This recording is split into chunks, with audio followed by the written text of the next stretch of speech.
नमस्कार,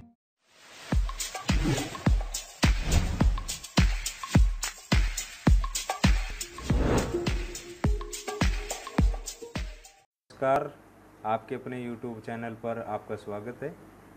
आज की इस क्लास में हम भारतीय संविधान के विदेशी स्रोत वाले देश इस टॉपिक पर बात करेंगे। भारत का संविधान भारत का सर्वोच्च विधान है, जैसा कि आप लोग पहले से जानते हैं। 26 नवंबर 1949 को भारत का संविधान पारित हुआ। 1950 में भारत का संविधान लागू हुआ। 26 नवंबर को भारत में संविधान दिवस मनाया जाता है। 26 जनवरी को देश में गणतंत्र दिवस मनाया जाता है। 26 जनवरी 1950 को भारत का संविधान लागू हुआ था। भारत का संविधान की अगर अपन बात करें तो विश्व का सबसे लंबा लिखित संविधान है।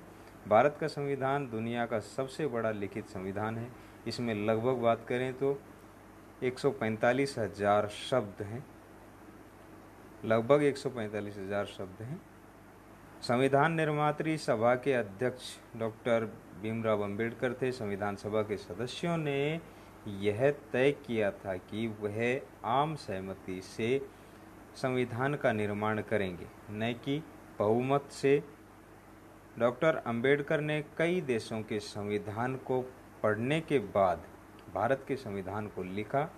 आइए अब जानते हैं कि संविधान से जुड़ी किन किन चीज़ों को कौन कौन से देशों से लिया गया है उनके बारे में। पहले अपन जान लेते हैं कौन कौन से देशों से संविधान के अंतर्गत कुछ अंश लिया गया है। पहले एक ट्रिक के माध्यम से उन देशों के नाम देख लेते हैं।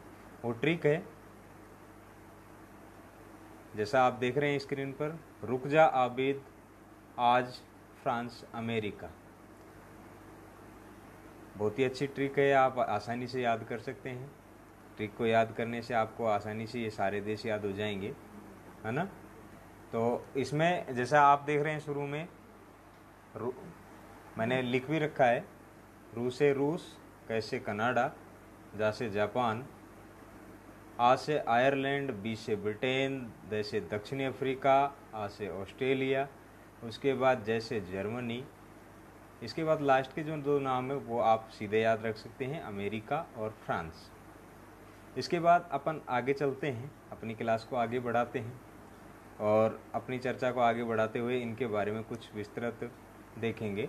और विस्तृत में क्या करेंगे कि इनके बारे में कुछ छोटी मोटी जानकारियों के बारे में अपन जानेंगे। आपका शुरू वाला जैसे देख रहे हैं आप स्क्रीन के ऊपर, शुरू में लिख रहा है रूस, ऑब्लिक लगा के लिखा है सोवियत संघ। इसके बारे में आपको बता देता हूँ।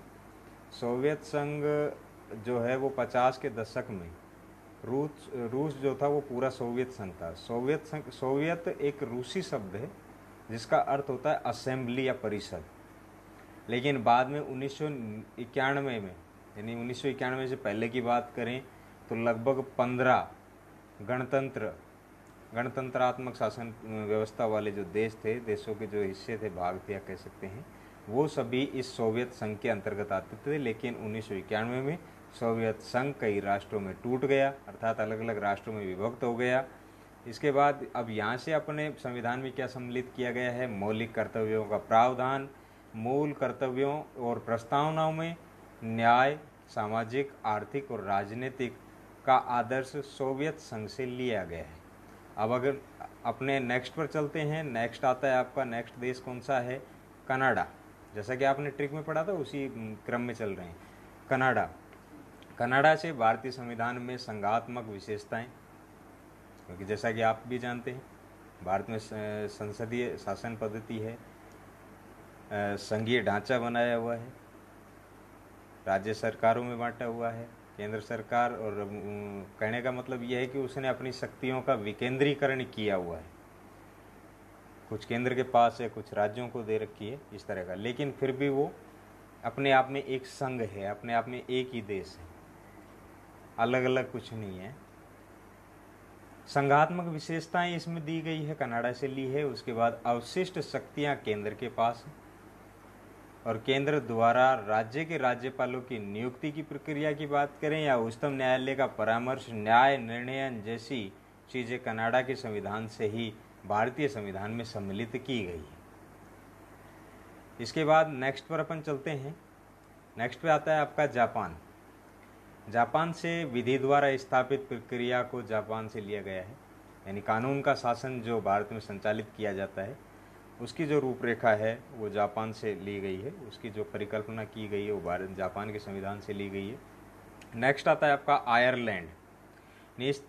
आयरलैंड से क्या क्या लिया गया है? नीति निर्देशक तत्व, राष्ट्रपति के निर्वाचक मंडल की व्यवस्था, उपराष्ट्रपति द्वारा राज्यसभा में साहित्य, कला, विज्ञान तथा समाज सेवा आदि के क्षेत्र में व्यक्तियों को सम्मानित करना, ये सभी चीज़ें आयरलैंड के संविधान से भारतीय संविधान में सम्मिलित की गई। इसके बाद अगला आपका आता है नेक्स्ट ब्रिटेन। भारत के संविधान में ब्रिटेन से संसदात्मक शासन प्रणाली, एकल नागरिकता एवं विधि निर्माण प्रक्रिया और विधि का अर्थात कानून निर्माण की प्रक्रिया और कानून का शासन, मंत्रिमंडल की प्रणाली कि मंत्रिमंडल किस तरह कार्य करेगा, उसका गठन किस तरह किया जाएगा, परमाधिकार लेख, संसदीय विशेषाधिकार, संसद को विशेषाधिकार की जो कमेटी होती है उसके बारे में, ये जो भी उल्लेख किया गया है, द्विसदनात्मक या द्विसदनवाद, इसी ब्रिटेन के संविधान से लिया गया है। जैसे द्विसदन की अपन बात करें तो आपका उच्च सदन हो गया राज्यसभा और दूसरा सदन निम्न सदन हो गया आपका लोकसभा। इस तरह द्विसदनात्मक शासन व्यवस्था चलती है भारत में। इसके बाद नेक्स्ट आता है आपका दक्षिणी अफ्रीका, यानी साउथ अफ्रीका में क्या है? संविधान संशोधन की प्रक्रिया, प्रावधान, राज्यसभा में सदस्यों का निर्वाचन दक्षिण अफ्रीका के संविधान से लिया गया। अगर संविधान में कुछ संशोधन करना है, किसी नियम और कानून में मान लीजिए पहले से कुछ अब सुधार करने हैं या उनकी प्रक्रिया में कुछ बदलाव करना है, उसका संशोधन करने के लिए भारतीय संसद अपना कार्य करती है, भारतीय संसद संशोधन करती है। राज्यसभा के सदस्यों का निर्वाचन की जो प्रक्रिया है वो भी दक्षिण अफ्रीका के संविधान से ली गई है। राज्यसभा के सदस्यों का आपको जानकारी के लिए बता देता हूँ, 12 सदस्य राष्ट्रपति मनोनीत करता है। कला, साहित्य इनके क्षेत्र में जो उत्कृष्ट कार्य करता है, कला, साहित्य, विज्ञान के क्षेत्र में। लेकिन बाकी के जो बच गए वो सदस्य राज्य विधानमंडल या संघ शासित विधानमंडल भारत के जितने भी हैं उनमें से चुनकर आते हैं, वो निर्धारित सीटें हैं उनके अकॉर्डिंग आते हैं। ये सारी चीज़ें उसमें ली गई है। नेक्स्ट आता है आपका ऑस्ट्रेलिया। प्रस्तावना की भाषा, भारतीय संविधान की जो प्रस्तावना है उसकी भाषा के बारे में समवर्ती सूची का प्रावधान। आपको जैसे जानकारी है 3 तरह की सूचियां हैं, संघ सूची, राज्य सूची और समवर्ती सूची।